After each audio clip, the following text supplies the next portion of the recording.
In this video, we're going to show you a problem that these Primo water coolers have.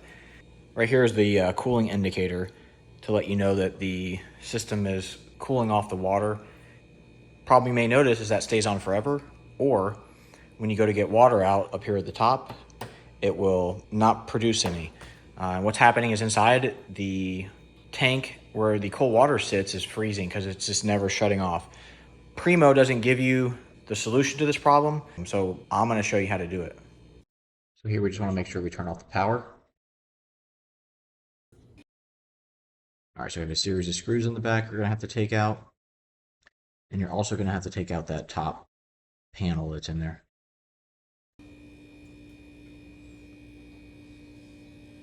Next, we're going to take off the lid. This is a little scary, but it will pop off.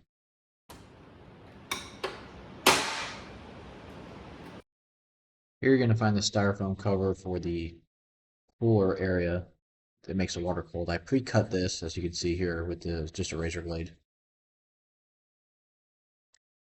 I want to follow the wires, and you're going to find the actual temperature switch that will deactivate this cooler once it gets actually cold enough. And this is the actual part that goes bad in these units. Just want to carefully work this out. I got a long pair of needle nose pliers that work for this. Just take your time and it will come out.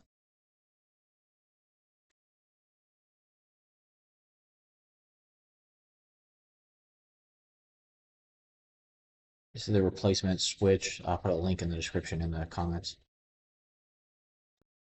Now the same process, we're going to slowly work this back in to the same water cooler. And one part I forgot to show in this video is the actual wires that come off this switch. There's a connector on it. You're just going to want to cut that off. You don't need it. We're going to show you how to connect that in the later step.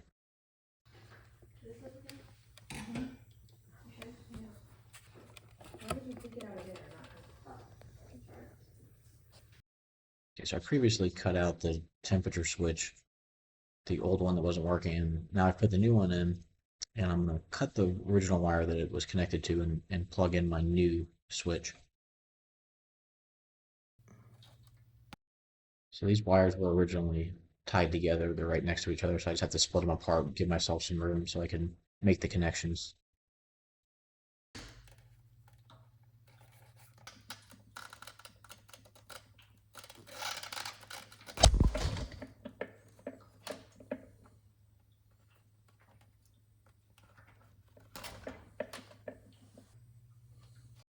And the connector I'm going to use are pretty awesome. I like using these things a lot. I'll put a link in the description and in the comments for these as well. They're really easy to use. You just put your wires in and clamp them down.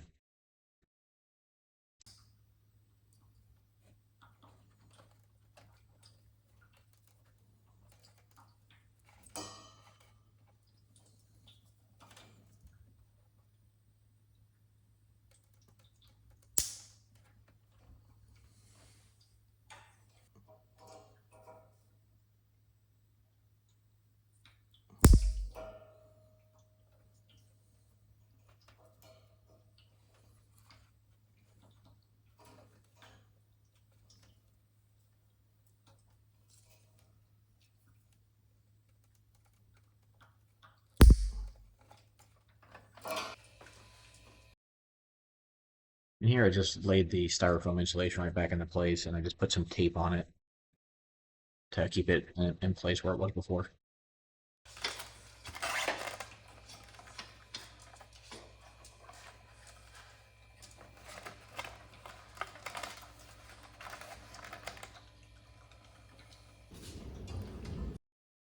Now you're just going to reverse the process of putting the screws back in from the previous locations.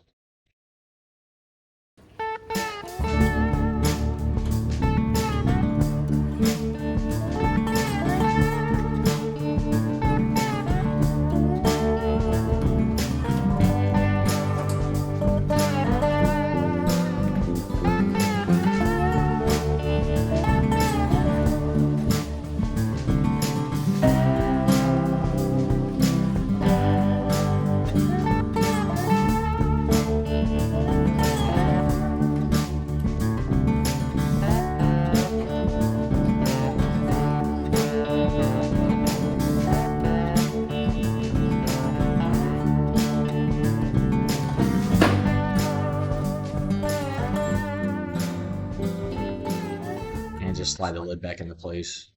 It'll take a little bit of work, but you should be able to line it up and drop it in.